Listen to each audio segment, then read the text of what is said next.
मनुस्मृति के 3 अध्याय में एक श्लोक है, यत्र नार्यस्तु पूज्यन्ते रमन्ते तत्र देवता, जिसका अर्थ है कि जहाँ स्त्रियों की पूजा होती है वहाँ देवता निवास करते हैं।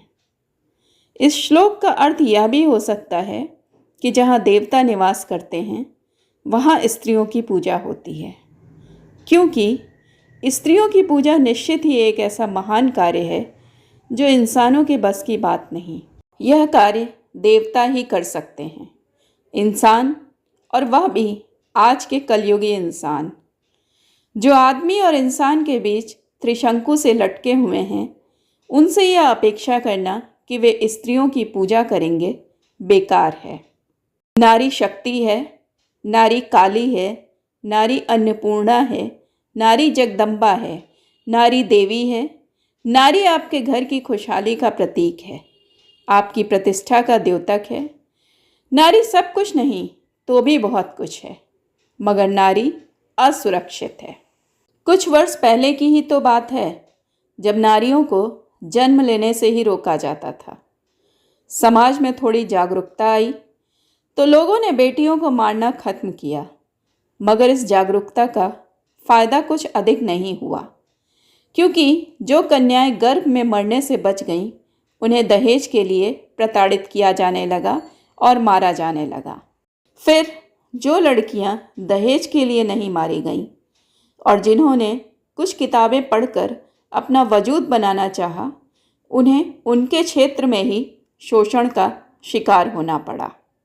आखिर क्या फ़ायदा हुआ इस जन्म से और इस शिक्षा से, जब घर के बाहर स्त्री कहीं भी सुरक्षित नहीं है, वह कभी भी दुर्घटना का शिकार हो सकती है।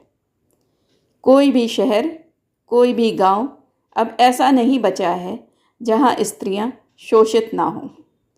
क्या अधेड़, क्या युवा, क्या शिक्षित और क्या अशिक्षित, पुरुषों का विवेक दिन ब दिन मरता जा रहा है। इनकी वासना इतनी प्रबल हो गई है कि गलत सही का भान भी इन्हें नहीं रह गया है। इन्हें मनुष्य का जीवन क्या इसीलिए मिला था कि ये दूसरों का जीना दूभर कर दें? जब ये अपनी माँ के गर्भ में आए होंगे तो इनकी माँ बेटे के जन्म पर कितनी खुश हुई होगी। अगर एक माँ को यह एहसास हो जाए कि वह जिसे जन्म देने वाली है वह स्त्रियों का रक्षक नहीं भक्षक बनेगा, तो विवेकशील माएँ ऐसे बेटों को इस धरती पर जन्म ही नहीं लेने देंगी। इन दुराचारियों के लिए देश के कानून कितने भी कड़े हो जाएं, कितने भी पुरुषों को फांसी पर क्यों न लटका दिया जाए, लेकिन स्त्रियों का शोषण तब तक नहीं रुकेगा जब तक ये पुरुष स्वयं जागेंगे नहीं। वैसे भी दंड तब काम आएगा जब दुर्घटना घट चुकी होगी, जब एक महिला पर अत्याचार हो चुका होगा। नहीं, यह उपाय ठीक नहीं। उपाय तो ऐसा होना चाहिए कि मानवता शर्मसार होने से पहले उस पर रोक लगे। अपने घर की माँ, बहन, बेटी की प्रतिष्ठा के लिए जिस प्रकार एक पुरुष सजग रहता है, उसी प्रकार बाहर दिखने वाली प्रत्येक महिला के प्रति वह जागरूक हो, तभी यह अत्याचार रुक सकता है। स्कूल जाने वाली बच्चियाँ, साथ काम करने वाली महिलाएं, रास्ते में दिखने वाली परिचित और अपरिचित औरतों के प्रति आप पुरुषों के मन में क्या भाव हैं, ये आपको देखना होगा। शांति से बैठकर आपको विचार करना होगा कि एक अकेली औरत आपको अवसर लगती है या फिर जिम्मेदारी। विचार कर देखिए कि एक औरत के साथ आप अधिकतम क्या कर सकते हैं, और फिर उस अकेली औरत की जगह अपनी माँ, अपनी बेटी, अपनी बहन को रख कर देखिए। यकीनन आपको स्वयं से नफरत हो जाएगी। बरसों से दबी कुचली नारी जो आज अपनी अस्मिता की लड़ाई के लिए संघर्षरत है, उसे पुरुषों का सहयोग चाहिए।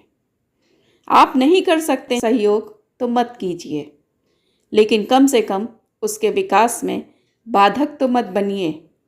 अब तक आपने स्त्रियों के कपड़े, उनके चाल चलन, उनके रहन सहन पर बहुत टिप्पणी कर ली, लेकिन अब समय की यह मांग है कि आप अपनी घटिया मानसिकता को बदलें और सिद्ध करें कि आप देवता भले ना हों, लेकिन आप जानवर भी नहीं हैं।